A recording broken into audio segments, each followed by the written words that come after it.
Saya pikir sudah saatnya Presiden Republik Indonesia dan Wakil Presiden Republik Indonesia jangan diam saja. Ini masyarakat sudah resah, sudah panas. Bicaralah, bentuk tim pencari fakta yang independen dari kalangan ahli hukum, dari kalangan ulama, dari kalangan tokoh-tokoh masyarakat Indonesia agar masalah ini menjadi clear, jelas.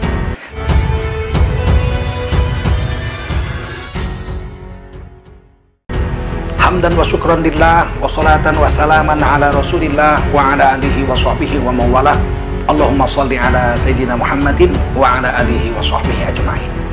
Kaum muslimin muslimat dimanapun anda berada, saudara-saudaraku sebangsa dan setanah air, kita hidup di Indonesia ini adalah hidup sebagai saudara sebangsa dan setanah air. Bagi kita kaum muslimin, kita adalah bersaudara dalam iman. Persaudaraan kita dipersaudarakan oleh Allah di Quran.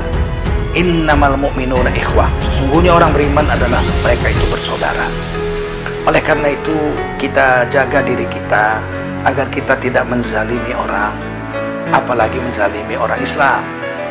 Di dalam Al-Quran Allah SWT memberikan keterangan kepada kita dalam surah Al-Maidah, man qatala nafsan bighairi nafsin aw fasadin faka'annama qatalan nasa jami'ah.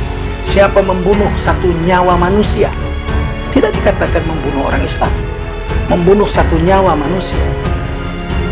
Padahal orang yang dibunuh itu bukan pembunuh dan tidak merusak alam semesta ini. Maka orang yang membunuh satu nyawa manusia tanpa hak seperti itu, dosanya seolah-olah dia membunuh manusia sedunia. Ada 7,8 miliar manusia di sedunia ini. Membunuh satu nyawa manusia tanpa hak, bukan karena dia seorang pembunuh yang dijatuhi hukuman mati di dalam pengadilan dengan saksi dan bukti-bukti, maka sang pembunuh itu menanggung dosa seperti membunuh 7,8 miliar manusia. Bagaimana menghadapi Allah dengan dosa sebesar itu? Nah, ini membunuh manusia biasa, apalagi membunuh orang beriman, membunuh orang Islam. Membunuh orang Islam dosanya tidak tahu lagi kita sebesar apa. Sibabul muslim fusuk wa qitaluhu kufur. Dalam hadis Muslim Rasulullah bersabda, menghina orang Islam itu dosa besar dan membunuhnya kufur, dosa paling besar dalam Islam. Cintailah manusia. Man la yarham la yurham, irhamu man fil ardi yarhamkum man fis sama. Siapa tidak memiliki perasaan kasih sayang, dia tidak akan disayangi. Sayangi olehmu penduduk bumi, niscaya seluruh penduduk langit akan cinta dan sayang kepadamu. Apa sih susahnya menyayangi makhluk? Baru-baru ini terjadi terbunuhnya 6 orang anggota FPI, Front Pembela Islam, yang mengawal ulama mereka, orang alim mereka, imam kaum yang dicintai oleh mereka. Maka kemudian tiba-tiba terbunuh, katanya ya macam-macam, dengan aneka berita yang berubah-ubah. Katanya punya senjata api asli, kemudian tiba-tiba berubah jadi punya senjata api rakitan, kemudian tiba-tiba dikatakan merampas senjata petugas kepolisian. Ini kan simpang siur.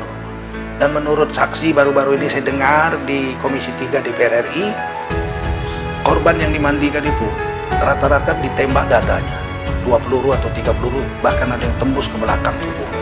Berarti ditembak dari jarak dekat, bisa tembus. Ini perlu otopsi dari tim pencari fakta yang independen. Apalagi sekarang kepolisian daerah Jakarta sudah diambil alih ke Mabes Polri katanya. Perubahan-perubahan ini menyebabkan kita semakin merasa heran dan kehilangan kepercayaan. Saya pikir sudah saatnya Presiden Republik Indonesia dan Wakil Presiden Republik Indonesia jangan diam saja. Ini masyarakat sudah resah, sudah panas. Bicaralah, bentuk tim pencari fakta yang independen dari kalangan ahli hukum, dari kalangan ulama, dari kalangan tokoh-tokoh masyarakat Indonesia agar masalah ini menjadi clear, jelas. Sehingga polisi juga tidak tersandera, FPI juga tidak tersandera dengan kasus ini. Kita mencintai bangsa ini. Tidak ada yang mau memberontak, menghancurkan negeri ini. Tidak ada. Saya yakin FPI masih tetap dalam koridor kebangsaan. Mereka tidak pernah mempersiapkan diri mencari senjata untuk memberontak seperti yang dilakukan oleh Partai Komunis Indonesia yang minta dipersenjatai oleh RRC, Republik Rakyat Cina, waktu tahun 1965. Mereka membentuk angkatan kelima di luar ABRI waktu itu, Angkatan Darat, Angkatan Laut, Angkatan Darat, dan Kepolisian. Di luar itu mereka membuat satu angkatan baru, yaitu angkatan kelima, dipersenjatai. Umat Islam sepanjang sejarah tidak pernah minta dipersenjatai, apalagi FPI. Maka saya pikir persoalan ini jangan dibiarkan berlarut-larut, menimbulkan saling curiga, saling benci, saling marah. Kita bangsa Indonesia, mari kita bersikap dewasa. Masing-masing pihak menahan diri.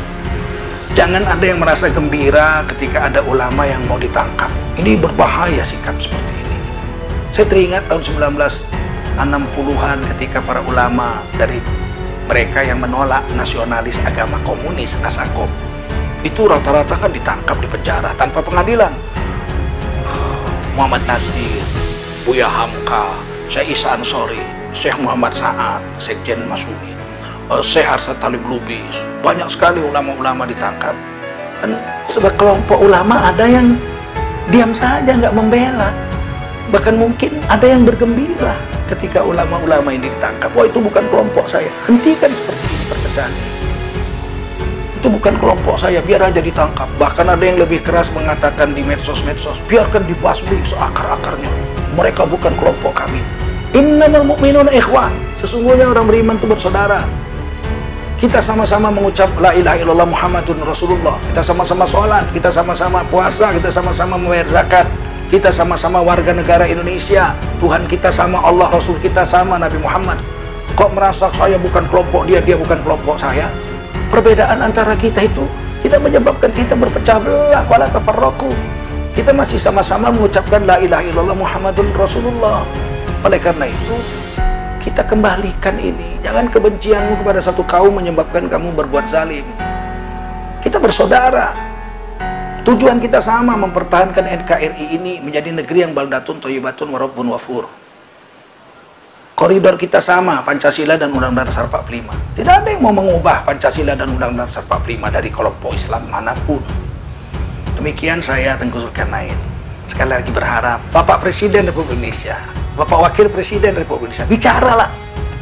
Bentuklah tim pencari fakta yang independen untuk menyelesaikan masalah ini, agar umat Islam tidak terrugikan, dan juga kepolisian sebagai institusi yang mesti dipercaya oleh seluruh rakyat Indonesia juga tidak terkorban dalam hal ini.